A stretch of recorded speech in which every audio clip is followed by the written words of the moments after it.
Welcome to Indian Defense News. If you are new, please subscribe and press the bell icon to get notified when new video is uploaded.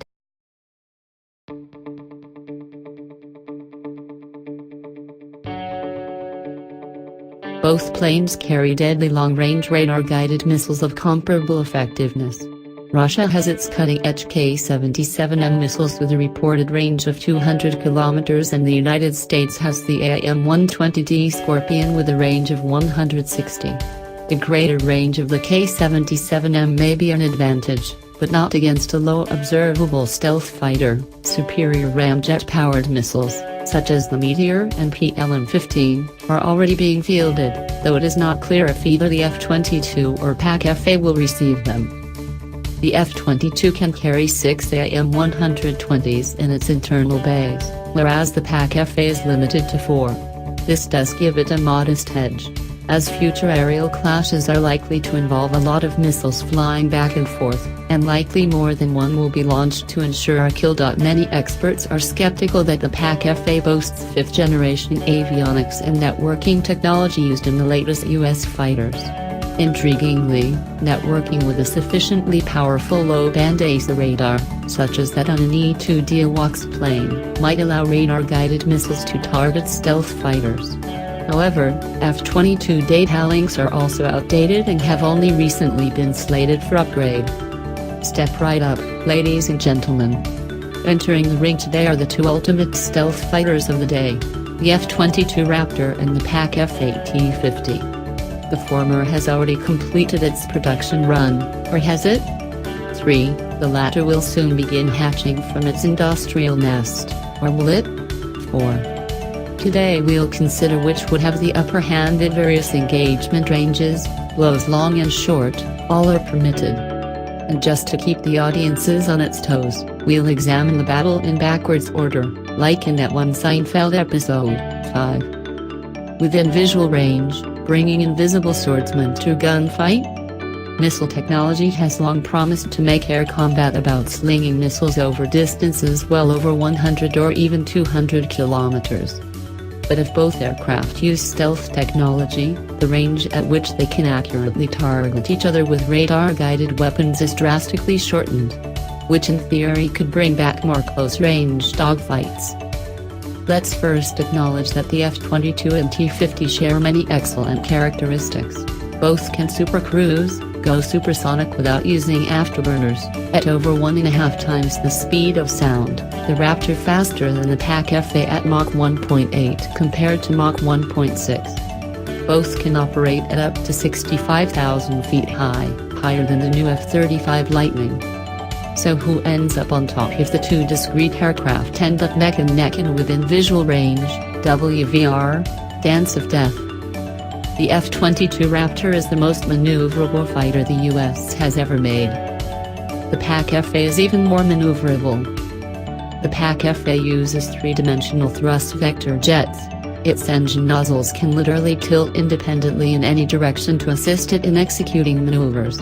The jets assist it in yaws as well as changing pitch, and permit very high angles of attack, that is, when the nose of the plane is pointed in a different direction than the vector of the plane. The Raptor uses two-dimensional vector thrust jets which can only go up and down in unison, affecting pitch only. This is still quite awesome. The Raptor is the only US fighter that is super maneuverable. But it's not the equal of the PAKFA's agility. What does maneuverability let you do in fighter combat? It can help the plane dodge missiles, useful in any scenario, and position itself in advantageous firing position for WVR combat. However, the most extreme maneuvers also cost a lot of a plane's energy, and US doctrine has always favored remaining in a high-energy state, and the F-22 appears like it bleeds energy more slowly than its Russian counterpart. Onto weapons. Although the F-22 has a reduced heat signature, the bottom line is that in WVR combat, stealth fighters are still vulnerable to infrared-guided missiles. Both aircraft can carry two. For a long time, Russian aircraft had the advantage of superior short-range R-73 heat-seeking missiles that could be targeted via helmet-mounted sights. The pilot just had to look at an enemy plane to shoot at it. Importantly, The plane did not even have to be pointed at the target. However, the United States finally deployed its own equivalent of the R-73, the AIM-9X, in 2004, and F-22s are finally planned to have the capability to use the AIM-9XS by 2017. Helmet-mounted sights should come in 2020. By the time PAKFAs are in operational units, the two planes will have roughly equivalent short-range missile capabilities. The verdict: slight edge to PAKFA.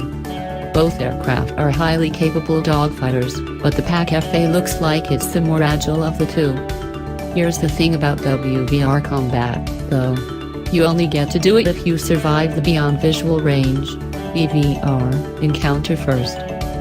Beyond Visual Range, keeping your butt off the radar. Let's immediately address the elephant in the room, or rather, aerospace. The F-22 is a very stealthy fighter believed to have a radar cross-section of just 0.0001 meters. The PAKFA is a stealthy fighter with a claimed cross-section as low as 0.1 meters from the front. The PAKFA patent claims a maximum of cross-section of 1 meter. Those cool three-dimensional thrust vector nozzles in the back have a way of calling attention to themselves. This may not be a tremendous limitation if the PAKFA fights defensive engagements in which its opponents are at the edge of their radar net. However, it's far less ideal for penetrating deeply into hostile radar coverage. That may be of less concern for Russia, but it does mean that the PAKFA will remain more detectable than the F-22 in a variety of situations. In other BVR capabilities, the two designs are more evenly matched. The F-22 and the PAKFA both have active electronically scanned array radars, or rather, once the NO36 by ACE radar completes its development. ACE radars are stealthier, are more resistant to jamming, and boast higher fidelity. The F-22 and PAKFA will be able to detect each other as they close within 50 kilometers, though which one first is a subject of debate. The T-50 does boast a modern infrared search and track (IRST) system with a maximum 50-kilometer detection range. The F-22 currently has none, though it is slated to receive one by 2020. However, the F-22's engine's nozzles are designed to reduce heat signature, diminishing detection range, while the PAKFA's engines are indiscreet. So, it's less than obvious who will detect who first, given that the PAKFA may be radar observable within that range. In any event, the IRST does not offer the means to target other aircraft, it merely gives an idea of their general position. The T-50 also has its own L-band radars in the wings which theoretically would be effective in determining the general position of stealth fighters. However, the range is fairly limited and they are not precise enough to lock on weapons. Unlike the IRST, they have the disadvantage of making the T-50 highly observable on radar when activated. If U.S. Air Force exercises pitting Raptors against F-15s and F-16s are anything to go by, long-range missiles will ravage fourth-generation fighters at distances at which they have little to no ability to detect and shoot back at stealth fighters. But when two stealth fighters clash, the maximum applicable range will be much shorter. Both planes carry deadly long-range radar-guided missiles of comparable effectiveness. Russia has its cutting-edge K-77M missiles with a reported range of 200 kilometers and the United States has the AIM-120D Scorpion with a range of 160. The greater range of the K-77M may be an advantage, but not against a low observable stealth fighter. Superior ramjet-powered missiles, such as the Meteor 9 and PLM-15-10, are already being fielded, though it is not clear if either the F-22 or PAKFA will receive them. The F-22 can carry 6 AIM-120s in its internal bays, whereas the PAKFA is limited to 4. This does give it a modest edge, as future aerial clashes are likely to involve a lot of missiles flying back and forth, and likely more than one will be launched to ensure a kill. Many experts are skeptical that the PAKFA boasts 5th-generation avionics and networking technology used in the latest U.S. fighters. Intriguingly, networking with a sufficiently powerful low-band AESA radar, such as that on an E-2D AWACS plane, might allow 12 radar-guided missiles to target stealth fighters. However, F-22 data links are also outdated and have only recently been slated for upgrade. Operationally, F-22s will work in concert with an extensive network of supporting sensors and electronic warfare platforms, both at sea and in the air. There is even talk, 13, of using stealth fighters to cue potential targets to be hit by super long-range missiles launched from B-52 Arsenal planes, 14. In contrast, Russian analysts insist that ground-based low-bandwidth radars and long-range surface-to-air missiles such as the S-450 are a sure solution against stealth fighters. These tie the T-50 to operate closer to ground-based positions, which may be acceptable given Russia's security posture. Verdict: edge for F-22.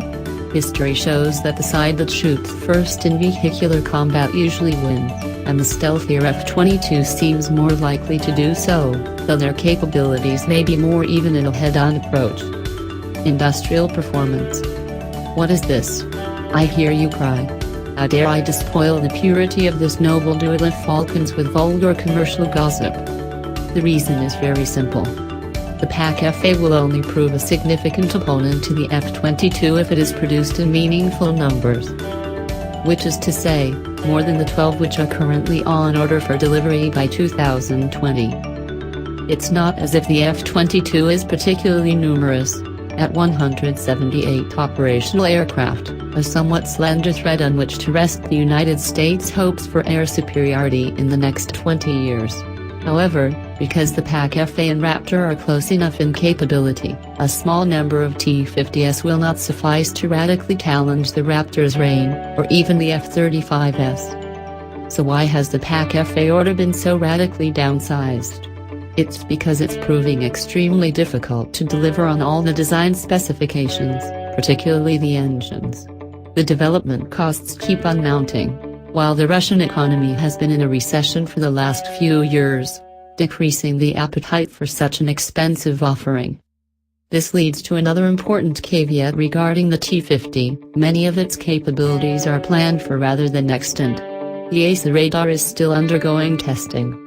The current crop of PAKFAs is equipped to L-41 F1 turbofans which are fuel inefficient and produce insufficient thrust, so the plan is to replace them with superiors to YI-30 turbofans once they finish development, which may take as long as 2027.